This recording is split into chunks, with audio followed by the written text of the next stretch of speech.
In a quiet town where the sun rose like a golden drum and the night sang with crickets, there stood a mansion so grand that travelers would stop just to marvel at its gates.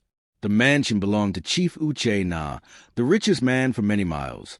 His gates were tall, his walls gleamed white, and his garden smelled sweeter than 1,000 blossoms. But at the foot of these mighty gates, a woman stood. Every day, before the roosters could finish crowing, she would come. Dressed in the same faded wrapper and carrying a small stool, she would sit quietly, her wrinkled hands folded on her lap, her tired eyes fixed on the gates. For the past 3 years she is there. At the gate, eyes fixed, a gate waiting for the right time to come. She did not beg for food. She did not call out. She did not complain. She simply waited. The people who lived near the mansion soon began to talk. Children laughed and pointed at her. The ghost woman, they called her. Maids whispered as they swept the front steps. Drivers joked about her as they drove past. Some said she had gone mad. Others said she was cursed. But no matter what they said, the woman came every day and stood at her usual point. The security men grew tired of her. At first, they tried asking her to leave. "Old woman, what are you waiting for here? Go home." She said nothing. They waved their batons in the air. She did not move. They splashed water on her, hoping she would run away. But she only took a few steps, and Stu continued to stare at the gate again. One afternoon, when the sun was beating hard against the earth, 2 security guards decided to scare her away for good. They poured a bucket of cold water right over her head. Her thin wrapper clung to her frail body. The few coins she had tied at the edge of her cloth fell to the muddy ground. She said no. "I have gone far of giving up now." Still, she did not leave. She simply stood up, squeezed the water from her wrapper, picked up a stool, and sat back down, her gaze never leaving the gates. One afternoon, Mrs. Adebayo, Chief Uche Na's mother. She was a woman of pride, one who liked her life neat and controlled. She is in the car driving inside the mansion when she see the woman stop. "Who is she?" she asked the security man, "Madam." "I don't know. It's like she is mad. She sat there every day." "What? Every day?" She said, her face frowned. "Fools!" she shouted at the security man. "Why is she still there? Drive her away. Make her disappear. Do not, I repeat, do not let my son see her." The security men began to notice something. Why is it so important to Madam to chase the old woman? Why does she say his son should not see her? But at the point they obeyed Mr. Adebayo. They tried again and again to chase her away. They cursed her. They pushed her stool into the gutter. They threw stones near her feet. But the woman only bowed her head in silent prayer and stayed waiting for the right time. Rain came. She stayed. The harmattan winds blew dust into her eyes and mouth. She stayed. Days became weeks. Weeks became months. Months crawled into years. Still, the woman came every single day. Sometimes she stood. Sometimes she sat a day. Sometimes she knelt on the hard ground when her legs failed her. But she never once turned her back on the gates. The neighborhood forgot about her, as people often do. New maids were hired, and they learned quickly not to talk too much about the ghost woman outside. It was one of the unspoken rules of the mansion. Pretend she is not there. Pretend she does not exist. And Chief Uche Na, the young, handsome, and wealthy man who owned the mansion, continued his life untouched. He drove out in black cars with tinted windows. He returned late, surrounded by laughter, by friends, by music. He celebrated birthdays, business victories, and grand parties, all while the woman sat quietly at his gate, unseen. The old woman's hair grew whiter. Her back bent lower. Her skin, once rich and brown, grew thin like old paper. But in her eyes burned a small, steady flame, the kind that no wind, no rain, no cruelty could put out. Every morning before sunrise, she whispered the same prayer. "Let him see me, just once, before the earth calls me home." The seasons changed. The trees flowered and dropped their leaves. Children who once laughed at her grew taller and forgot her name. Even the guards, hardened and heartless, sometimes felt a pang of guilt when they saw her frail figure trembling in the morning cold. But orders were orders. Mrs. Adebayo watched from the balcony sometimes, her heart tight with fear. She remembered the past she had buried, the secret she had vowed would never rise. She could not allow her son to look into that woman's eyes. She could not allow him to know the truth. It was as if the ground itself made space for her. At night, when the mansion lights glowed like stars and music floated through the windows, the old woman would still be there, sitting silently in the shadows, waiting, hoping, believing. And so the days marched on, carrying with them the stubborn patience of a woman and the heavy silence of a gate that refused to open. The town forgot. The maids forgot. The guards grew weary. But she did not forget. Her spirit stood strong like the iron gates of the mansion. Her heart beat louder than the cool laughter of strangers. And though she was but a speck in the great busy world of Chief Uche Na's life, she waited, and the earth itself seemed to hold its breath, knowing that one day everything hidden would be brought to light. Mrs. Adebayo sat in her private sitting room, a room lined with soft rugs and heavy curtains that shut out the noise of the world. In her hands, she held a teacup, but the tea inside had long gone cold. Her eyes stared out the tall window, where she could barely see the shadow of the old woman sitting by the gate. 3 years. 3 years of silent defiance. Mrs. Adebayo's heart burned with anger and fear. She had spent her life building walls around her secrets, hiding her past behind layers of riches and respect. But now, that woman, that stubborn ghost of a woman, was threatening to pull it all apart with nothing more than her presence. She called the head of security to her room. A tall, broad-shouldered man named Musa entered and bowed his head. "You have failed me," she said coldly. "I am sorry, madam," Musa replied, shifting uneasily. "We have tried everything. She won't leave." "Then try harder," Mrs. Adebayo snapped. "But make sure Chief Uche Na never notices her. If he asks, she is just a mad beggar. Understand?" "Yes, madam." Musa left, and Mrs. Adebayo pressed her fingers against her temples. She could not afford for the past to return. She had buried it deep. She had bribed doctors, lied to lawyers, rewritten history itself. She would not lose everything now. Outside the mansion, the old woman sat quietly, as if she heard none of the curses thrown at her, felt none of the stones that rolled near her feet. Her bones ached. Hunger clawed at her belly. Her skin, once smooth and full, now hung loosely against her bones. Yet she waited, as steadfast as the hills. Musa gathered the guards. Together, they hatched new plans. They decided to build a small iron fence just behind the main gates, to block the woman from view. They moved large flower pots to stand like sentinels in front of her. They even trained the mansion dogs to bark and snap at her if she stepped too close. But none of his plans worked. The woman never fought them. She never raised her voice. She never threw a stone back. She simply shifted her stool as needed and continued to wait, a quiet mountain that refused to move. Some of the younger guard began to pity her. One night, a new recruit named Daniel slipped her a small loaf of bread. She took it with trembling hands but said nothing, only bowing her head in gratitude. When Mrs. Adebayo found out, she fired Daniel the next morning. "You disobey my order," she hissed. Chief Uche Na remained unaware. His days were full of meetings, parties, travels, and pleasures. His heart, though kind, was buried under the weight of his fortune and fame. Whenever he drove past the gates, his eyes were busy with phone calls or dreams of new businesses. The woman, so small and still, never caught his attention. And so the battle continued, a battle fought not with weapons or fists, but with silence, patience, and fear. Mrs. Adebayo threw banquets and charity events to distract the town. She donated to churches and schools. She made speeches about helping the poor, even as she sent men to harass the poor woman at her gate.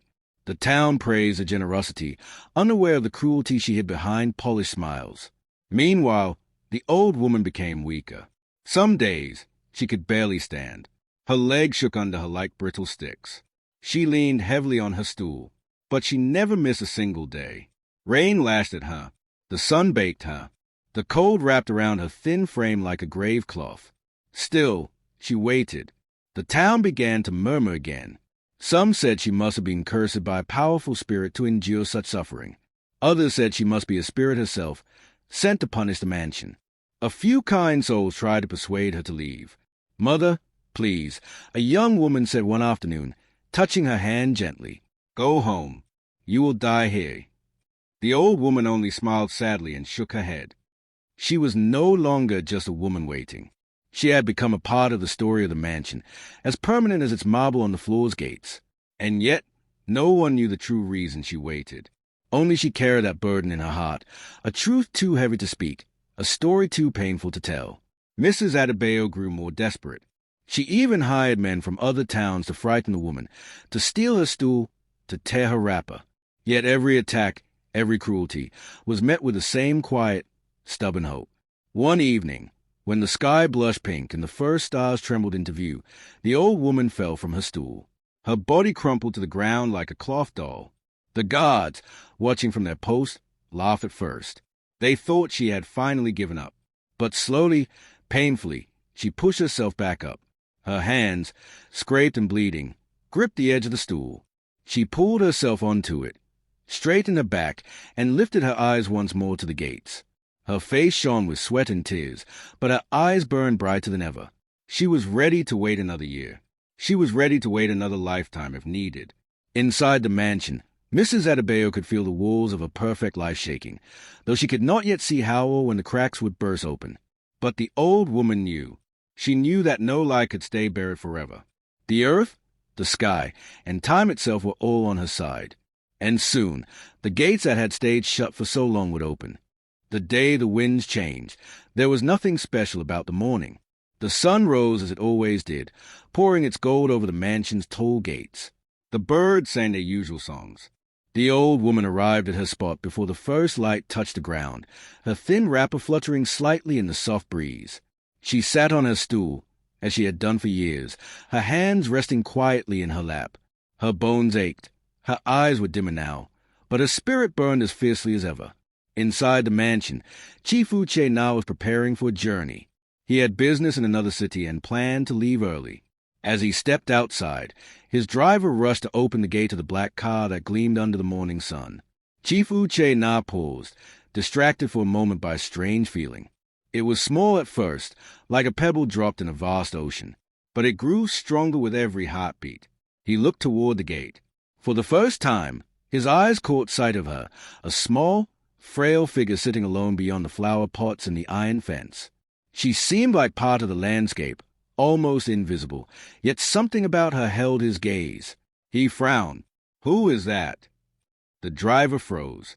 The guards exchanged quick, nervous glances. "Just a mad woman, sir," one of the maids mumbled. "She has been coming here for some time." "For how long?" Uche Na asked, his voice sharp. The maids hesitated. "Some months, sir." Uche Na's eyes narrowed. He stepped out of the car and walked toward the gate, ignoring the hurried protests of the maid. As he got closer, he could see her more clearly. Her clothes were worn thin. Her hair was silver white, like the mist that clung to the rivers in early morning. Her face was lined with the deep, delicate cracks of time. Yet, when she lifted her eyes to meet his, something struck him deep in the chest, a feeling he could not explain, as if the air itself had thickened around them. "Open the gate," Uche Na said quietly. The guards hesitated, stammered, tried to dissuade him, but his order was firm. "Open it." The heavy gate swung open with a groan. The old woman did not move. She sat still, her eyes locked onto his, waiting. Uche Na approached her slowly, his expensive shoes crunching against the gravel. He stood before her, looking down. She was even smaller up close, her frame like a bundle of twigs bound by sheer will. "Mama," he said softly, surprising himself. "Who are you?" The old woman tried to stand, but her legs trembled too much. She remained seated, lifting her chin with the loss of her strength. "I have waited for you, my son," she said, her voice a fragile whisper carried by the wind. Uche Na felt a strange chill pass over him. He knelt down so he could hear her better. 3 years I have sat here," she continued, tears welling in her faded eyes. 3 years waiting for the day you would look at me." The mansion staff watched from a distance, frozen in fear. Mrs. Adebayo, standing behind a window curtain upstairs, clutched the fabric so tightly that her knuckles turned white. First time in years she felt scared and uncomfortable at the same time. Uche Na reached out and gently pressed the old woman's hand. Her skin was rough and cold, but her grip tightened around his fingers with surprising strength. "Why are you here?" he said gently. The old woman's eyes widened slightly, but thought in her mind, "Is it the right time, is it?" She said. Then a voice from the mansion, "Uche Na, you are late for your meeting." It was Mrs. Adebayo. "Okay, Mama Uche na," snapped Musa. "Put your eyes on the woman, make sure nothing happened to her," was the last thing he said before they drove out. Mrs. Adebayo bring out her phone and dial a number. "I want the job done this night," then silent. That night, the woman stood at the gate, her eyes wide open. When she heard footsteps, she looked. It was two young men wearing black. "Mama, what are you doing here? This place is not safe. Come, let's take you to safer place." "No, I don't want to go with you," the old woman said, shivering. "Who is that?" Musa, the security man, shouted, and they both run away. Musa notices something is not right and called Uche na. "Boss, there's two young men that want to attack the old woman just now. Bring her." Inside, Chief Uche na guided her to the sitting room, a grand place filled with velvet chairs, chandeliers, and the scent of polished wood.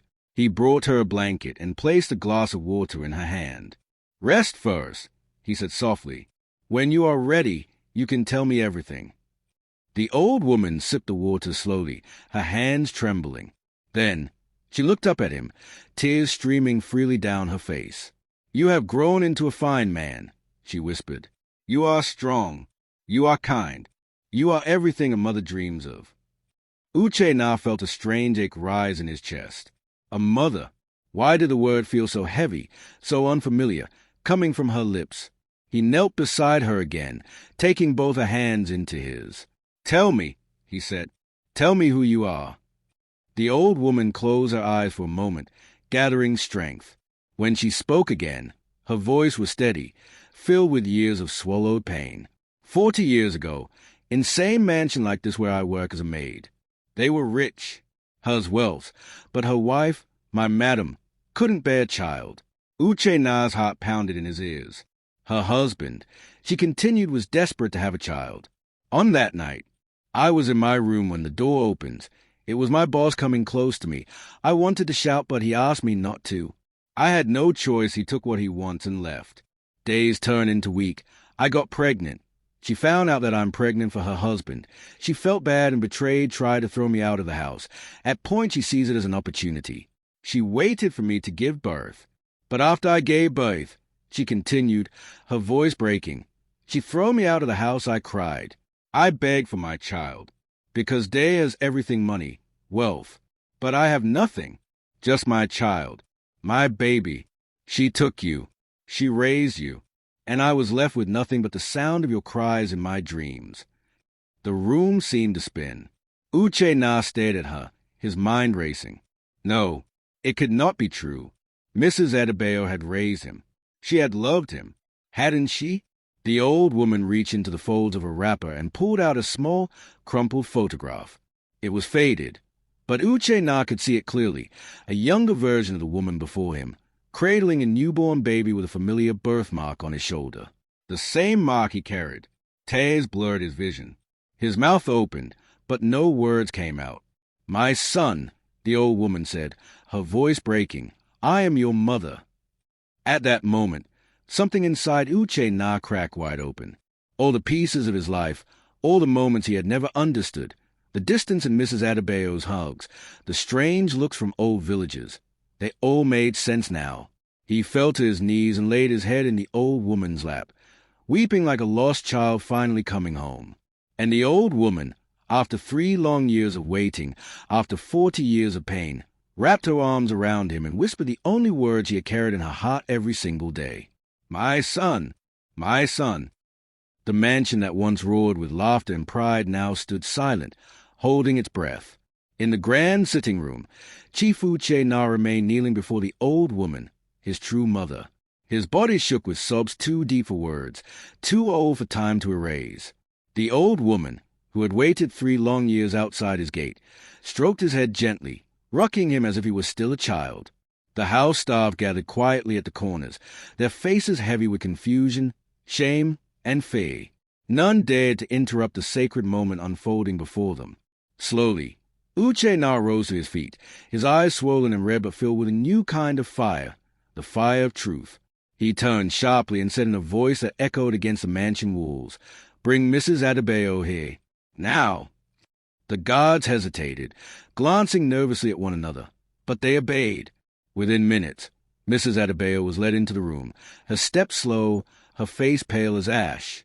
She wore her nightwear. She met Uche Na's gaze, and for the first time in her life, she looked away. "Mother," Uche Na said, his voice breaking on the word, "or should I call you thief?" The room gasped. Mrs. Adebayo's lips trembled. She opened her mouth, searching for words that would not come. "You stole me," Uche Na said, stepping closer. "You built your life on my mother's tears. You built this mansion on her suffering." Tears filled Mrs. Adebayo's eyes, but no apology crossed her lips. "I did it for love," she whispered. "Love built on lies is no love at all," Uche Na said firmly. The old woman sat silently, her frail hands folded neatly in her lap. She needed no revenge. She needed no shouting. The truth was enough. Uche Na turned back to her and knelt once again. "I am sorry," he said, "for the years stolen from you, for the times you cried for me. I am sorry, my mother." Tears streamed down her face, and she cupped his cheeks in her worn hands. "You are here now," she said. "That is all that matters." Uche Na stood up, his heart heavy with sorrow but burning with purpose. He faced the gathered staff, the drivers, the maids, the guards, everyone who had once mocked the woman at the gate. "This woman is my true mother," he declared. "She is to be treated with honor, with love, and with respect. Anyone who disobeys will leave this house immediately." The staff bowed their heads in shame. From that day, the old woman did not sit at the gate anymore. She sat at the head of the family table. She walked the marble floors of the mansion she had once only stared at from a distance. She slept in a room fit for a queen, though she often preferred to sit in the gardens under the open sky. The mansion changed, too. Gone were the endless parties and shallow celebrations. In their place came the laughter of true family, the warmth of shared meals, the singing of old songs that carried the spirit of the town into the walls of the house. Mrs. Adebayo, stripped of her power, left the mansion quietly one morning. Some said she went to live in a small town far away. Others said she spent her remaining days alone, haunted by the face of the woman she had wronged. As for Uche Na, he became a different man. He used his wealth to heal rather than to boast. He built homes for the poor, schools for the children, and clinics for the sick. He named the largest hospital after his true mother, a living monument to her strength, her patience, and her love. The neighbors spoke of it for generations, how the woman who waited without anger, without hate, turned sorrow into redemption. How truth, though buried deep for 40 years, rose like the morning sun to light the world once more. And in the evenings, when the sky blushed red and gold, Uche Na would sit beside his mother in the garden, holding her hand and listening to her stories. He had missed a lifetime of her love, but he was determined to honor every day they had left together. The mansion gates remained open from then on, open to the people, open to kindness, open to truth, and open to love that could no longer be hidden. My dear listener, remember this. No lie can stay hidden forever. No matter how long the night, the morning will come.